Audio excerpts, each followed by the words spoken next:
আসানসোল কালাঝরিয়া দামোদর নদীর ওপর পাম্প হাউসে ব্রিজ ভেঙে যাওয়ার ফলে পানীয় জল সংকটে আসানসোল রানীগঞ্জ জামুরিয়া গ্রামীণ অঞ্চল।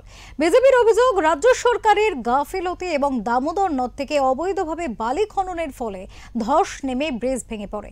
তারই প্রতিবাদে জেলা বিজেপির পক্ষ থেকে জেলা শাসকের অফিসের সামনে বিক্ষোভ এবং ধর্ণা কর্মসূচির মধ্য দিয়ে ডেপুটেশন করে বিজেপি।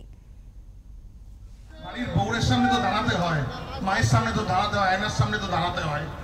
যে তৃণমূলের নেতা পুলিশ প্রশাসনের সঙ্গে এইরকম ব্যবহার করতে পারে, পুলিশ প্রশাসনের মা বোনের সম্পর্কে এইরকম উক্তি করতে পারে, সাধারণ মানুষের সম্পর্কে, সাধারণ মা বোনেদের সম্পর্কে নিয়ে গোটা আসানসোল এবং বিস্তীর্ণ এলাকাকে সম্পূর্ণভাবে বন্ধ করে দেওয়া এবং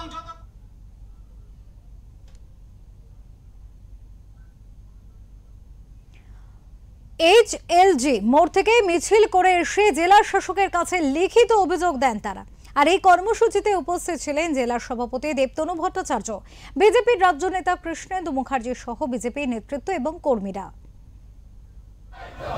এই অবিলম্বে দুষ্কৃতীদের গ্রেফতার করতে হবে। এই অবৈধ বালি খননের জন্য দামোদর নদের ওপর পানীয় জলের ব্রিজ ভেঙে গেল, তার দোষীদের গ্রেফতার করতে হবে।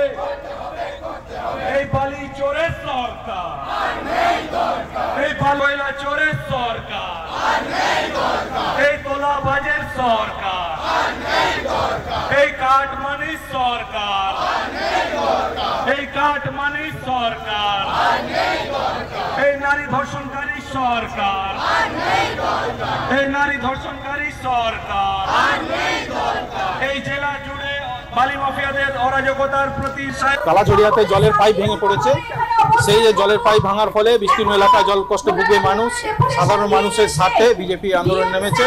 আমরা ডিএম সাহেবকে জানাবো, নির্দিষ্ট সময়ের মধ্যে যদি এই জলের ব্যবস্থা যদি না করা হয় তাহলে আমরা বৃহত্তর আন্দোলনে নামবো এবং বালু খননের জন্য, অবৈধ বালু খননের জন্যই এই ঘটনাটা ঘটেছে, দুর্ঘটনা ঘটেছে।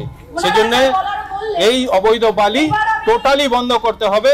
আগামী দুদিনের মধ্যে যদি জলের ব্যবস্থা না হয় তাহলে এই রাস্তাতে, আসানসোলের রাস্তায় কোথাও কোনো বালুর ট্রাক আমরা চলতে দেবো না।